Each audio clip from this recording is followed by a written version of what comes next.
recognize Lijana Wallenda from her last name. She's a 7th-generation high-wire artist from the Flying Wallenda family. Last year, you might have seen her walk the wire 25 stories over Times Square with her brother Nick on live TV. But that walk almost didn't happen. 3 years ago, Lijana was in a near-fatal accident when she and several of her friends and family members fell 30 feet from a wire while practicing to break a world record. I talked with Lijana about how she overcame her fears and how you can overcome yours. This is our conversation. When I watched you walk over New York, I had just graduated college and I was in this place where I was getting turned down from job after job, and I just wasn't sure where I was supposed to go. I was paralyzed with fear. But when I watched you walk the wire after your accident, something clicked for me and I was like, oh my gosh, if she can do that, then I can figure out my career. I'm gonna be fine. Awesome. Well, that's so good to hear. Yeah, it was so inspirational for me. I'm curious because I've heard you talk about the physical recovery after your accident a lot, but what was the mental, emotional, spiritual recovery like for you? From the minute I was falling, I always, have faith in God. And I never thought I was going to die. Strange because I'm falling 28 feet, but I never thought I was going to die. I was just sort of like, oh, how do I deal with this? Okay, this is another thing to deal with and get through. Um, and I remember in the hospital just, giving it to God. And it was really hard, but I also remember always having a really positive attitude no matter what. I had to remember laughing so hard with my parents who were in the hospital, and so it wasn't like, oh, gloom and doom, I almost died, I'm so upset. It happened, move on kind of thing. Um, and so, I felt like I was over it emotionally, I guess. I came back to Vegas, to my home in Vegas, months after the accident when I could walk, or I used a knee scooter for a while at the beginning. But eventually I started walking a wire down low, training in my backyard, just a little bit here and there.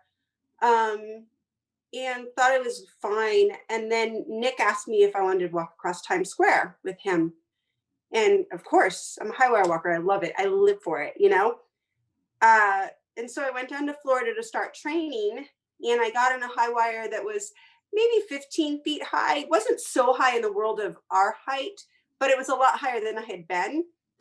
And I stepped on the wire and it was like instant PTSD. Like I just kept seeing the image I saw as I was falling, of the ground getting closer and closer and closer to my face as I was falling.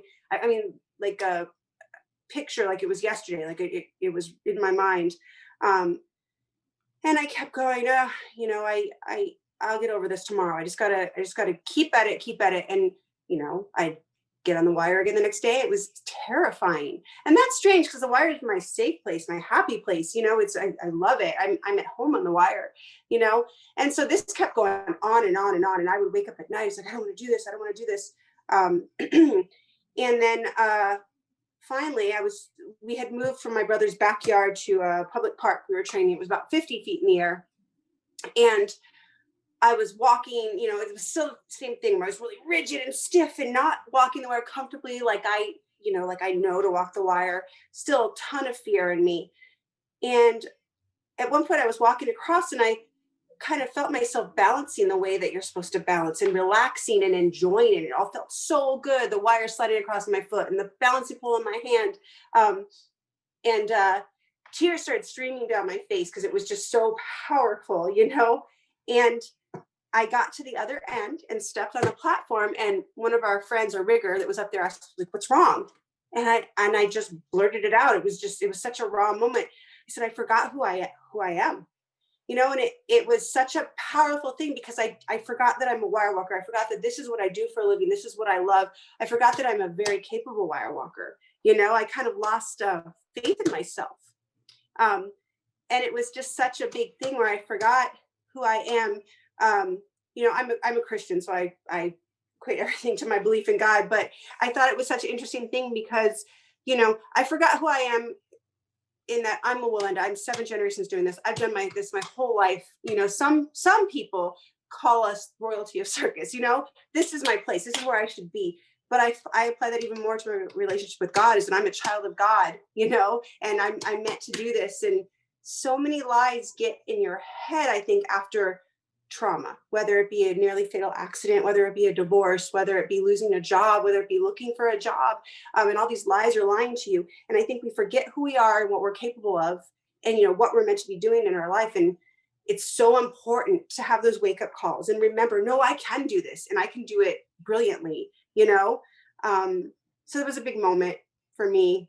That was a big part of the healing. And you know what? It's still, honestly, it's still ongoing. It's a weird thing. It's like, I think I'm over it. Um, and then, this summer, my brother asked me to come walk a wire with him, probably about 50 feet high again, for this drive-in show he was doing. And it's like, yeah, yeah, of course. But then I found myself after I talked to him in the car getting like really stressed and believing these lies again. Like, I don't know. Can I do it? Can I do, I don't know. And so I got home and I went to my practice wire out back right away. And it was instantly home. Instantly, I was like, oh no, this is what I'm meant to do. So it's not as dramatic and as hard as it was. It gets easier each time, but fear isn't one and done. It's kind of a battle you have to keep fighting and reminding yourself that these are lies in my head. I'm perfectly capable of doing this and I love doing this and I want to do this. Yeah, oftentimes I feel like we can't process either the fear of doing something or, on the other end, pride for having done something hard in the moment. Can you talk about what the feeling is like when you're on the wire versus after you finished a walk? I guess I'll use Times Square as an example. That was coming back after a nearly fatal accident, dealing with lots of PTSD and lies in my head that I wasn't good enough anymore.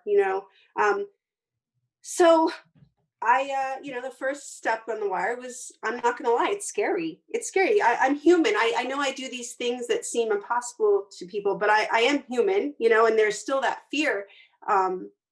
Sometimes at the beginning. So, the first few steps were scary, but, it's like, nope, I'm going to do this. I can do this. I know I can do this. And then, a few more steps in, I start to relax. And then it just became home. Then it was like, oh yeah. Oh, I remember. Right. This is what I love. I'm so capable of doing this. And, I started feeling, very confident. And it really is living. My great grandfather has a quote where he said, life is on the wire, the rest is just waiting.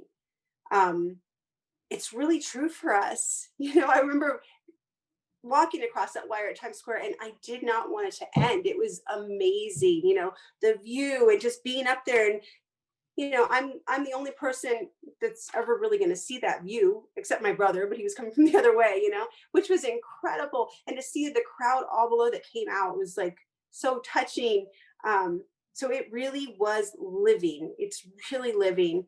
And then when I got to the other end, of course, I was so happy, but I wouldn't really say relieved because I really didn't want it to end. I was sort of like, can I go back again?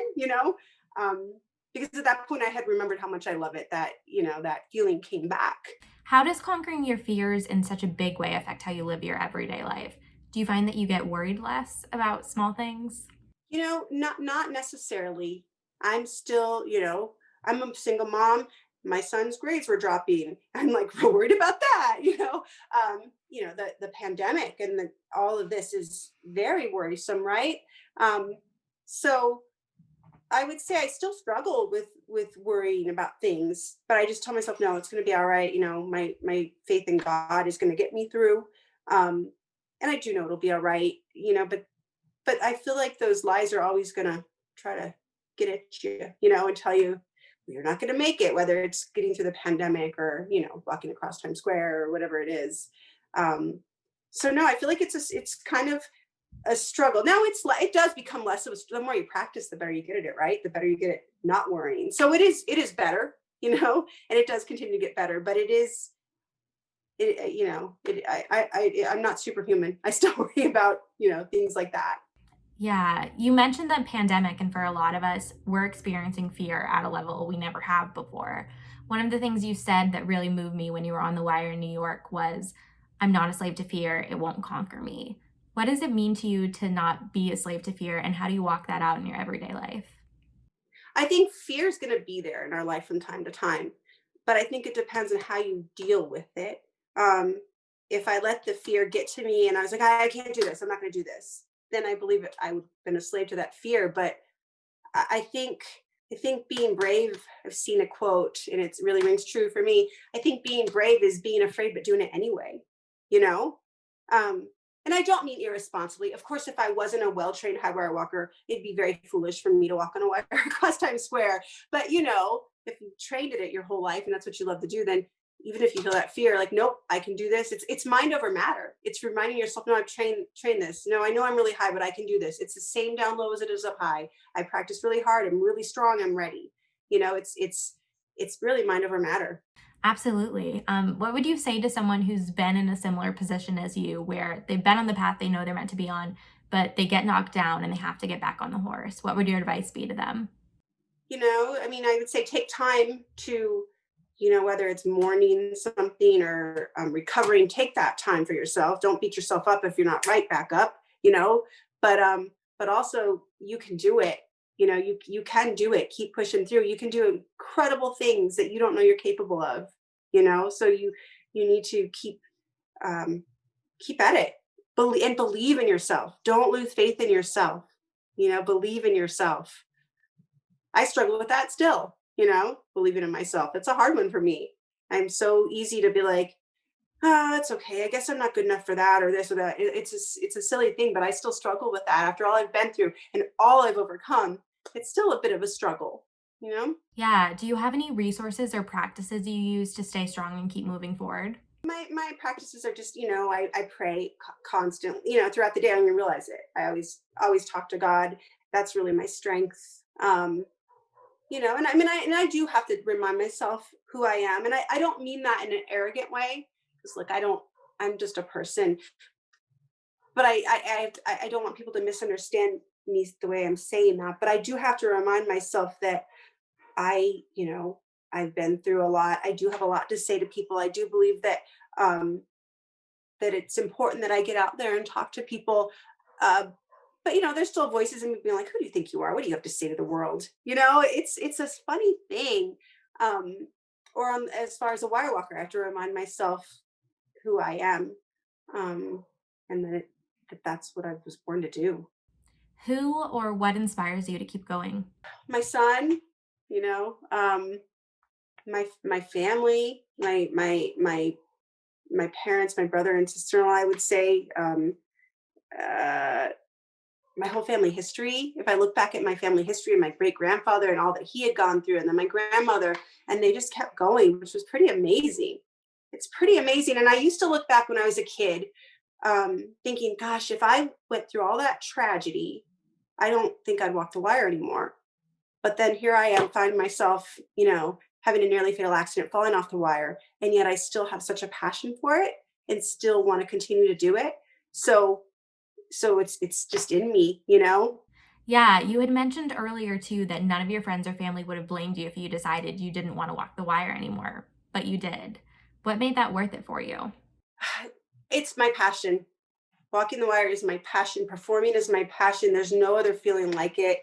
Um, it's a weird thing. It's sort of a peace comes over me when I'm the wire rather than heart beating and all that. Like I had said earlier, it is scary. The first couple steps are scary, but I have to remind myself how hard I trained and how I'm so ready for this. And then once I get out there, it's just all fun. There's just I don't know, it's just a passion in me. I love it. I love every feeling on the wire, holding the balancing pole and balancing with it and the way my feet slide across the wire. I just love it, you know? So I couldn't imagine not walking the wire anymore after the accident. Yeah, that reminds me so much of the idea of just taking the first step in faith. Yep, yep, yep, yep. Fear is in the first step. And then once you get past that, you start to realize, oh no, I can do this. I got this. So I think that pertains to not just walking the wire, everything. That conversation with Lijana was so inspiring to me. Just like when I first watched her walk over New York, I'm reminded that I'm not a slave to fear and I'm not going to let it run my life. I hope you feel the same way, and I hope you realize there are no fears that you can't conquer. Make sure to subscribe here because I'm going to have Lijana back in the next few weeks to talk about how we can find our identity and calling. Until next week, remember you're loved, you matter, and you've got this.